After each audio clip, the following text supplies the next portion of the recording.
Today's show is sponsored by the ABV Barrel Shop. The ABV Barrel Shop is located in the St. Louis metro community of Arnold, Missouri. The ABV Barrel Shop is focused on one thing, single barrels. Best of all, you can try before you buy. Head over to abvbarrelshop.com to sign up for their email and text distribution so you know what they have in stock, what classes are coming up, and who from the industry may be coming in to visit. The ABV Barrel Shop. It's where single barrels live. We are also sponsored by the Bar to Go. The Bar to Go offers traveling minibars that are no bigger than a small purse or toiletry bag. Best of all, they are fully customizable so you can create the perfect piece that is unique for you. If you own your own business, what a fun and unique way to promote what you do. Check them out online at thebar2go.com. That is the number 2 in the Bar to Go. If you have wholesale questions, call my friend Isabel Clark at 504-481-1297. Finally, we are sponsored by the Neely Family Distillery. NFD is a family-owned business that keeps ringing up awards in the spirits world. Head to Sparta, Kentucky to experience the family history, award-winning spirits, and meet the Neely family. Check them out online at neelyfamilydistillery.com. Now, on to the show. Let's drink!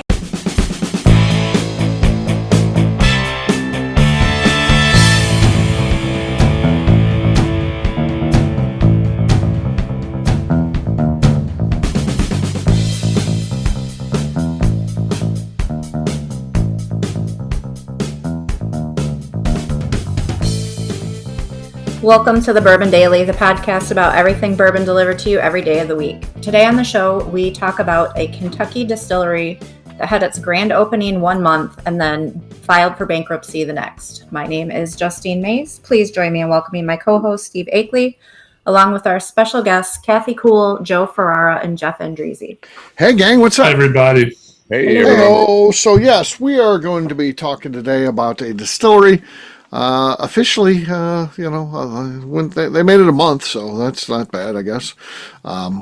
It's a little more complicated than that. That's a headlining grabbing that grabs your attention. This episode may be clickbait. I don't know, because they were open longer than that as a brand, but when they finally get their distillery open, they literally had their grand opening, and you heard in the news they were going to be filing for bankruptcy, and now in July it's official. So just 1 month later, crazy to think about.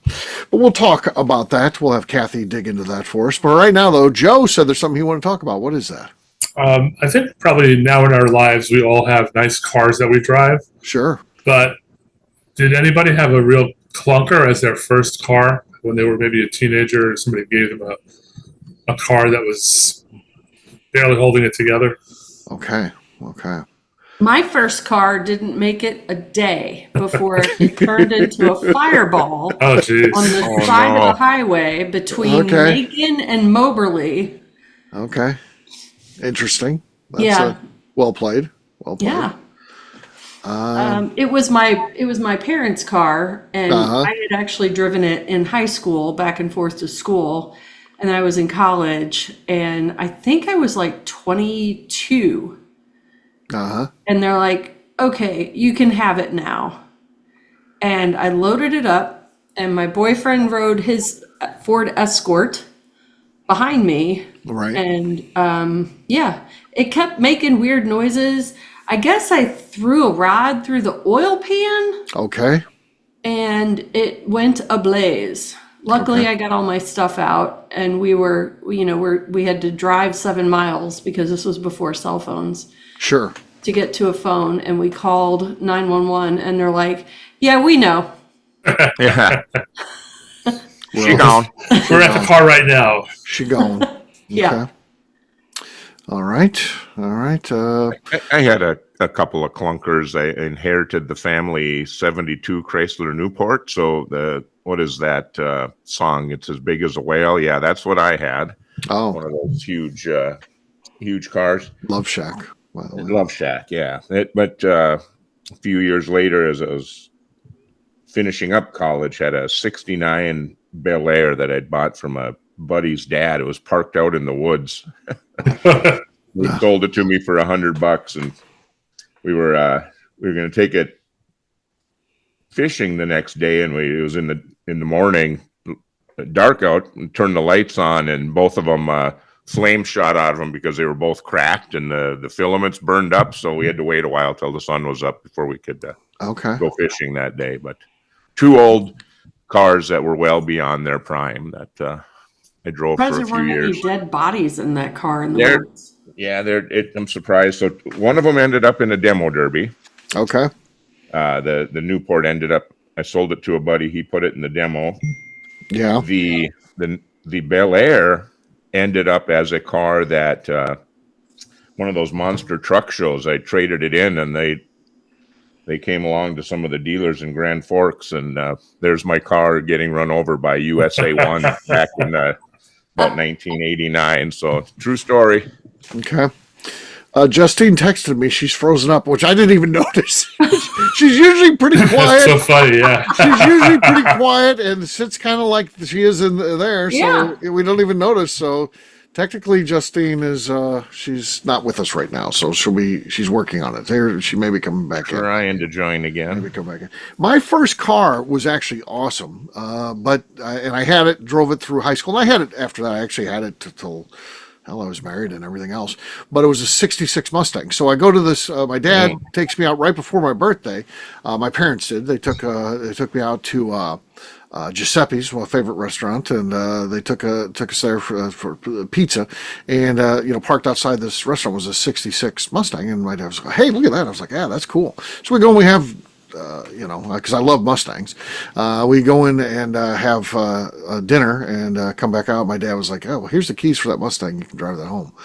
That's yours." I was like, "Shit, yeah." Nice. So I had a great car. And again, I kept it. It just wasn't practical to go back and forth to college. So when I went to college, I had a job, so I bought my own car. That was like in 1982, and this was, of course, 86. 87, somewhere in there, 87 maybe. So it was a 82 EXP, which was a Ford Escort that only had 2 seats. It was the sportier Ford Escort. It only has 2 seats. The back seat is just like storage. And that's what I had. That was definitely a piece of junk. It had been ridden hard, and that made it through a couple years of. I didn't make it all through college. It broke down. The engine gave out in the middle of college and had to get it towed out of there, and it was non-fixable. So it would have been too expensive. It wasn't worth anything. So that was my first clunker, was the Ford EXP. Justine, you're back. I'm back. It seems like Justine would have a good clunker car story, it feels. I don't know why. I do not. No, come on now. No. Come on now. Got a 93 Dodge Shadow when I turned 16, which was also in 1993. Okay. So you got a brand new car? Yeah. Wow. I had to learn to drive it because it was a stick. Sure. So, and my dad worked in Detroit at the time. So until I learned to drive it and I got a job and could pay for gas, my dad and I switched vehicles. So during the week, I would have his Dodge pickup, and then on the weekend, I would get my Dodge Shadow. And that took a month before I got it full time. Okay. And I drove that until I was 27 and bought my first adult car. Okay. My adult purchase. All right. Joe, how about you? Did you have a beater? Oh, yes. When I turned around 17 and got my license, my uncle gave me a Pinto. Oh my God. Those things were terrible. Now, that's bad enough, but besides the fact that it was a fire hazard, yes, the suspension was shot in the front, so it was like riding in a boat, hitting waves. It would just go up and down. Yeah. And the car was this horrible color, almost like a puke green with an orange door.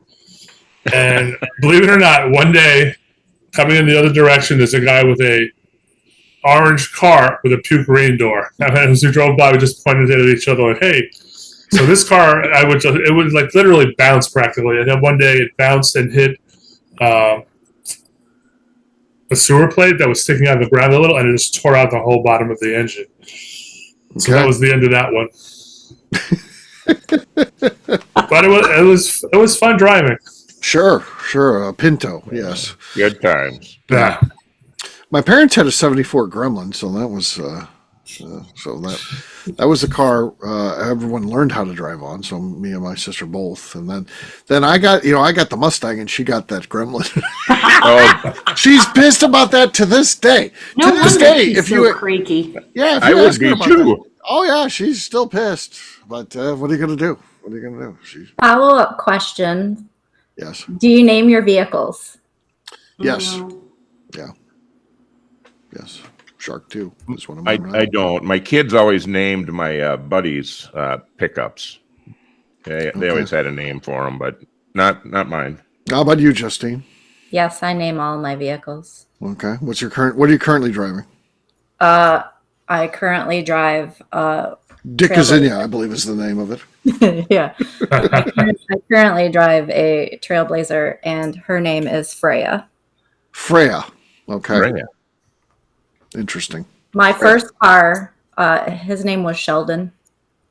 Sheldon. And that is literally what everybody in the town that I grew up in, everybody knew that, and everybody called my car Sheldon.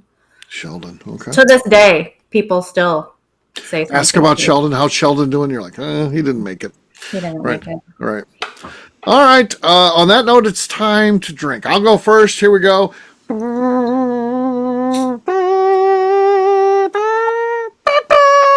This is a liter of corn whiskey from Leopold Brothers. This thing is huge. Like the Titanic. I know. Yeah, it's crazy. All right, let's see what we got here. Hopefully, it's a big explosive cork pop. Let's see what we got here. No, that's disappointing. After all that hype that I did, nothing happened with it. All right, next up is going to be. Let's go with Justine. I have some Old Monroe Distillers Select. 10-year anniversary today as we record this. Yep. To them. No. Shout out to them. I hope everyone send them a note today. I did. This is a straight malt whiskey that was finished in a French oak Norton barrels. Norton. And on. Ed Norton. All Nice. right, that was explosive. That's our lead right Pretty now. good. Yeah. That pretty. Oh, Jeff just talking Pretty good. trash. Yeah, pretty good for a beginner, for an amateur. All right. Oh, jeez. Yeah. All right, Jeff, Mr. Professional. Let's see what you Oh, got. God. That's not what I meant. I meant there Oh, was totally. You were like, follow- oh, yeah. It was a great cork pop. You're like, pretty good, not bad. there was some follow-up extra. There was a stuff little going on sloshing there. going in there. So, It anyway. wasn't perfect. All right. So I've got some MB Rollin Old Second District bottled in bond. Okay. That was a Wow. weird. There was a duck that quacked the same time you. I heard the quack. Yeah. Justine still has the lead, so yeah, the duck quack didn't strike my fancy there. All right, Joe, you're next. Oh, well-loved bottle of Heaven Hill bottled in bonds. Okay. We carry that out the barrel shop. No, nothing there. Nothing. KK. This I picked because of its name. It's Hard Truth. Okay. I think these distillers got a little bit of a hard truth going on. I don't expect a lot. These are natural corks. Oh, sorry. My God, that was terrible. Squeaked That was away. painful. I apologize. I tell you what, you worked on a Send your piece of earwax complaints though to that I had Steve about A. it. Said Akeley. fingernails on a blackboard. Yeah. Yeah, send your complaints to Steve Akeley. Yeah, please do, and I'll forward them to Kathy. I'll be like, please review these. In your next review, we'll bring it up. So, all right, there you go. Cheers to Justine on the big win. Cheers. To Justine. And I mean that. Cheers. He did not. It was- You're so bitter. all right, We can we'll see take. it. Yeah, he is. We'll take a quick break, and then when we come back, we're going to be talking about a distillery that had their big grand opening in June, then shut down in July, and we'll give you the details on that. We'll do that in just a few.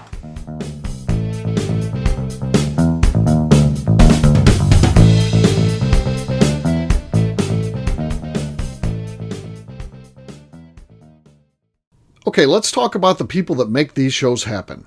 First up is the Stave and Thief Society. Via their in-person class at Moonshine University in Louisville, Kentucky, the Stave and Thief Society is the place where you, a bourbon enthusiast, can expand your knowledge and emerge an executive bourbon steward. In 2017, I completed my Executive Bourbon Steward certification. It's the most comprehensive bourbon certification available and connects you with an expansive network of bourbon enthusiasts and professionals. Check out the full listing of in-person and online certifications and join the society today by enrolling at staveandthief.com.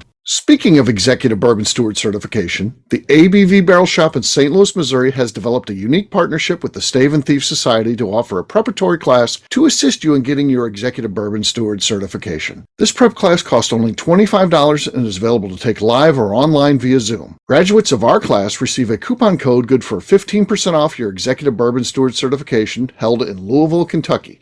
This saves you almost $90. Additionally, you can collaborate with fellow attendees to split travel costs when you go to Louisville. If you're interested in signing up for the class, simply head over to abvbarrelshop.com and check out the classes and events page. Last but not least, we are sponsored by Neely Family Distillery. Royce Neely is the 11th generation distiller in one of America's oldest distilling families. A visit to Neely Family Distillery takes you through family history, where you can see all the artifacts and newspaper clippings through the years from this family that started distilling in America after James Neely arrived from Northern Ireland in 1740. Today, Royce Neely and his team are crafting some of the best spirits in America. Their bourbon and absinthe offerings keep winning top honors in the spirits competitions. Recently, their absinthe made history as the first platinum winner in the absinthe category at the San Francisco Spirits Competition.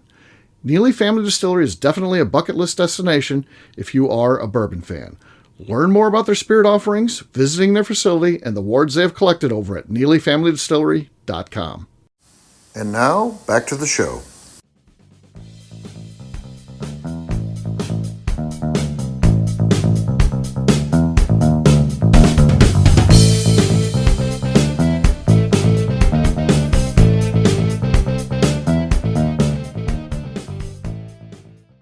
We are going to start over. Is that how the show starts out? No! Welcome back. Today on the show, we are talking about a distillery that had their grand opening 1 month and filed for bankruptcy the next.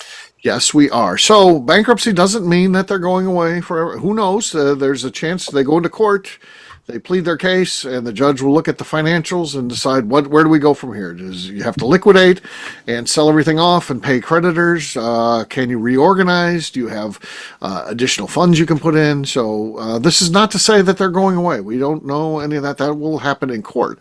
We just know that they did have a grand opening in June, and in July they filed for bankruptcy. And again, we've got to be very clear. We don't know what the outcome of that bankruptcy proceedings will be, but it's just interesting. So, KK, tell us a little bit about this situation. I know you read the article. I did. They just built in Danville, and the picture of the distillery is really quite nice. Okay. I'm sure there was a lot of money put into that. It's the Luca Mariano Distillery. Yep. And the bankruptcy was actually filed in Michigan. Yes. Because the owner lives in Michigan. It's based out of Michigan. Probably lives next to Justine. Probably right next door. Right. He heard that cork pop and he's like, man, if only I had hired her, I might still be okay. Right. Well, if only they had kept the distillery in Michigan. Right. Yeah. I think it was like in Plymouth, I think was where they were located up here. Did they have a distillery, a tasting room, or anything like that, Justine, that you know of? I don't know. I wonder why I guess they just wanted to be a Kentucky bourbon, I guess. I don't know. Why would you move? And then it doesn't sound like they, changed where the company's based out of, or maybe he lives in there. It's just the company is still just registered in Michigan. Who knows how this works out? We don't know the details of that. No, but it was right before a judge was expected to rule on putting the distillery into receivership, possibly a master commissioner for sales. So they're playing their cards. Right. Yeah. It is shocking, right? I mean, that soon after, you got to wonder about the business plan. Is this just bad timing? Is it a bad business plan? I mean, how does this thing go wrong? Were they just underfunded? They thought, well, we'll bootstrap this kind of, we'll go with the very minimums, and we just don't know how something like this went wrong. That's just not a lot of time. It's hard to tell from the article. They did say that they had some liens filed against them during construction for not paying the bills. So the cash flow or financing was inadequate. And I don't know if this was a company that had other products. Were they selling alcohol already, Steve? Yeah, they were. They've won some big awards and stuff like that for some of their previous releases. So it's not like they're totally unheard of. I mean, I've seen them at the Bourbon Festival last couple of years. Their cash flow wasn't adequate to pay the bills, apparently. And that's a little scary, because that was that a bigger sign of an issue overall, or just them? But you can still book a tour. Okay. So for the moment, everything's just business as usual, it sounds like. So I don't know. The name Luca Mariano sounds like a friend of Tony Soprano. it does, right? right. So there might be some shady stuff going on there. Yeah. Let's not forget Luca Brasi and the Godfather. Sleeping with the fishes. Yeah, Luca Brasi sleeps with the fishes. So that was a great role, by the way. That guy was awesome. So, but I don't know what to say about this, because we don't know the details, but it's just scary. And I still don't think this is reflective of problems in the bourbon industry. This sounds like problems of running a small business. This is somebody who, it sounds like he decided he was going to do this, right, and didn't really plan on how much this was going to cost to really do it. It is a very expensive business, cash intensive. So yeah, it's easy to get in over your head, I think, and and that sounds like what's happened here, and we'll see what the future brings. Again, we don't know. Just as an aside, the way that the font that they've used in their name on the website kind of looks like The Sopranos. So maybe they're hoping to get a movie deal out of it. Maybe we'll see. So there you go. There's that's the interesting tale of grand opening followed by bankruptcy, all in a very short time frame. We'll wrap this one up as we always do by talking about where people can find us. Jeff, we'll start with you. Where can people find you? I'm on Instagram, Facebook, and the Cigar Dojo. Jeff Andreezy, 2 I's and 2 Z's. All right, Kathy. You can find me on Instagram at KKCastStrength. Joe. I'm on Instagram at bourbon_aficionado. Justine. You can find me on Instagram at JA_Maze. All right, for me, I'm an easy guy to find at Steve Akeley, Twitter, Instagram, or Facebook. I've got a website, steveakeley.com. We've also got a company website. That thing's abvnetwork.com. Check that one out. Everything that we do is out there. Also, come by and see us, the ABV Barrel Shop, the place where you can try before you buy. We're online, abvbarrelshop.com. Justine, anything else to say before we get out of here? I would just like to remind the audience to please give us a 5-star review that includes comments. It helps new people find the show, which is very important to us. Also, if you like what we're doing, please visit our Patreon page at patreon.com/theABVNetwork. Great job today, gang. For audience, we'll have a brand new show for you tomorrow. Looking forward to that. Until then, take care, everybody. See ya. So long. Bye. Bye-bye. Bye.